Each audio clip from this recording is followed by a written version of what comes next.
Hello again and welcome to How to Get the Shot. I'd really like to inspire you guys as photographers, so I've decided to deconstruct some of my images to give you a behind the scenes look at just how I go about getting them. Today, we're at the beautiful country village in Malmsbury in central Victoria, and hidden away not far from the centre of town is this amazing railway bridge. This bridge has been the subject of countless photos, but today I'd like to hone in on one of my most popular shots and give you a behind the scenes look at how it was taken.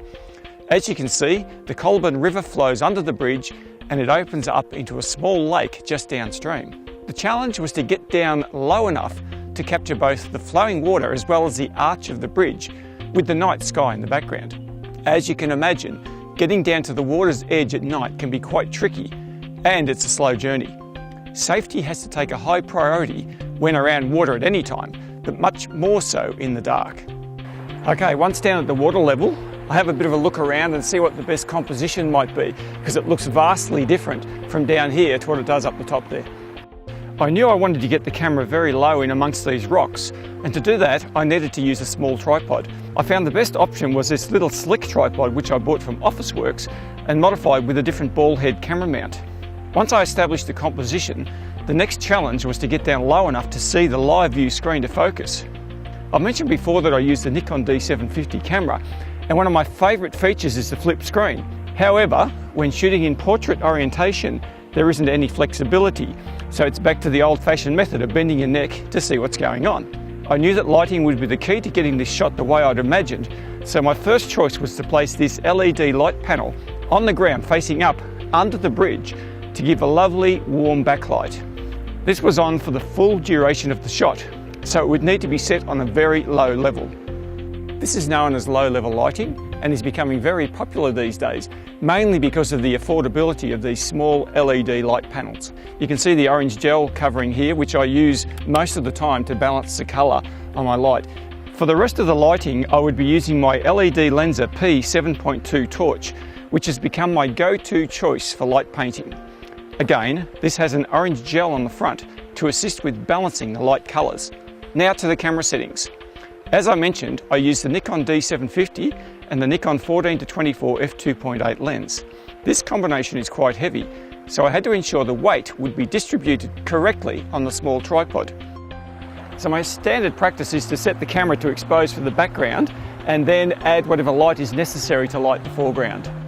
For this shot, I decided on a 20-second exposure to ensure minimal star movement, and I also set the ISO to 3200. The aperture was set to f2.8 and the white balance was 3450K. I knew that because the camera was so close to the rocks in the foreground that I'd need to take at least one more shot to get the focus right, so that I could blend or focus stack to give even focus across the plane of view. So the process of actually taking the shot is somewhat complicated by the water and rocks being so close. The first shot was taken with only the LED panel illuminating the underside of the bridge. This was a 20-second exposure at ISO 3200. It's very important not to move the camera during these long exposures, and that's why I use a remote shutter release. For the next two shots, I had to refocus the lens to closer foreground parts of the frame and then light paint the rocks and water. Light painting water is very difficult because it reflects the light away, and it can be a fair bit of trial and error to get the look you're after. The rocks, on the other hand, are very reflective and don't require much light at all. By the way, I made sure I changed the camera settings when taking these foreground shots. I set the aperture to f5.6 to get deeper focus and lowered the ISO to 400. Focus stacking is something I use a lot in Nightscape photography, and it's not very difficult once you get the hang of it. As far as post-production is concerned, I used Lightroom to process the original RAW files and then took these into Photoshop to do the blending. I prefer a simple manual blending method as it's quick and easy to get that desired effect. As you can see from this shot, I think it was worth the time to go to the extra effort. Now, one thing I should mention is that I never go to places like this to shoot unless I've had a good look around in the daylight first. So there you have it, that's how I took the shot. So I hope you got something out of this video, and I look forward to catching up with you in the next episode.